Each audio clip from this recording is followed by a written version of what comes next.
Check it out now, y'all. nanoHUB-U, online instruction. Hi, we're back to discuss the homework problems in week 4 of the course. And the first problem involves the specification of the dimensions of a microcantilever and the resulting spring constants and resonant frequencies that result from the specified dimensions. It's a multi-part problem. Each part just requires you to basically understand the formulas that were derived in lecture. So we start the first question by asking what the appropriate Young's modulus would be for a silicon cantilever. Well, silicon's an anisotropic material, so there are different elastic moduli in different crystallographic directions. And so if you start with a silicon wafer and you end up making a small microcantilever out of it, it becomes important to know what the orientation of the silicon wafer is. The Young's modulus for silicon in these two directions is significantly different one from the other. So for most of the cantilevers that are made, the preferred silicon wafer orientation is the 100 direction.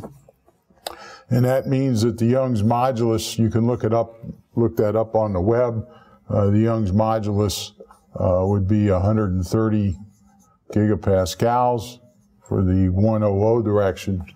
If you choose the 110 direction, then the appropriate Young's modulus is closer to 170 gigapascals. So there's a significant difference between the two. Usually the silicon 110 is used as a substrate. Those are a little bit more common. The silicon 100 wafers are used to make the cantilevers. So the correct answer for question 1, I believe, is D for the choices that are given.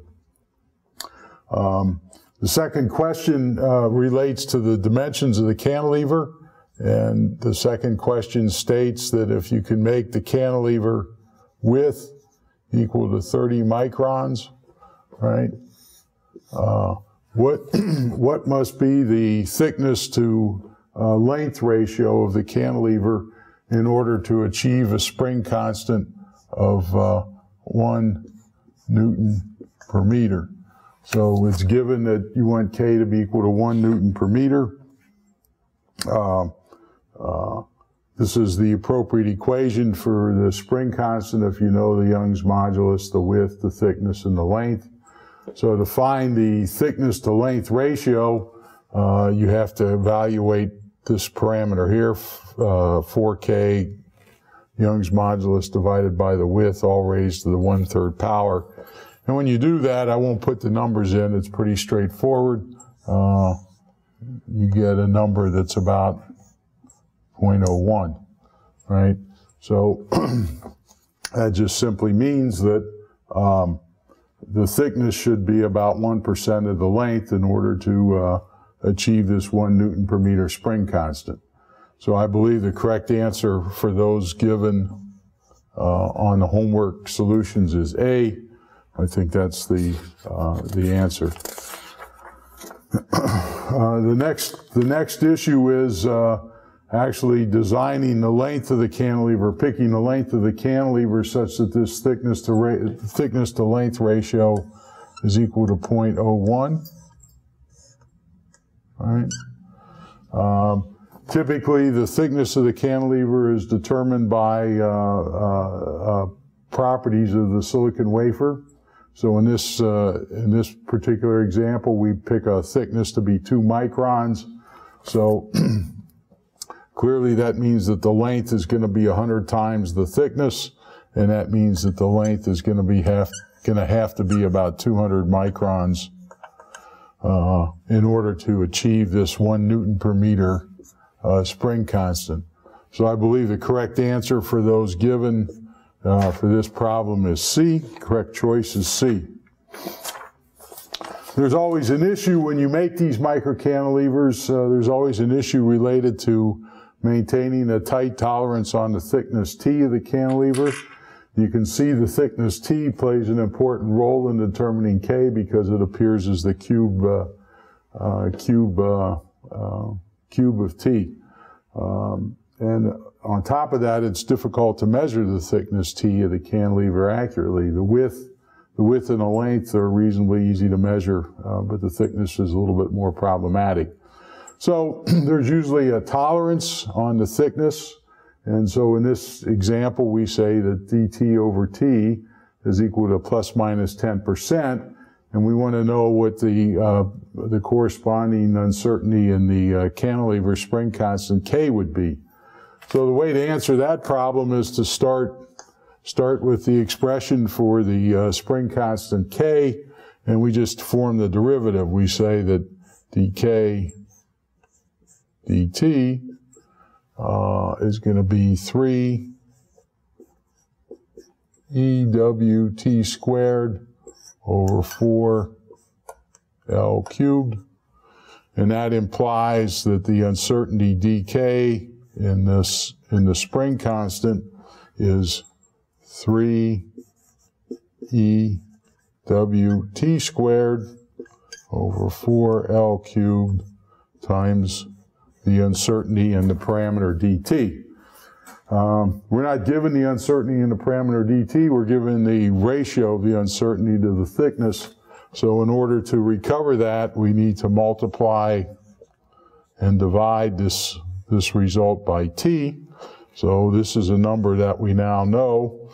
When we do this, we recognize immediately that this parameter here is just the spring constant of the cantilever.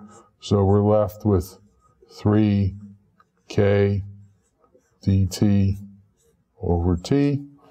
And that means that dk over k is equal to 3 dt over t.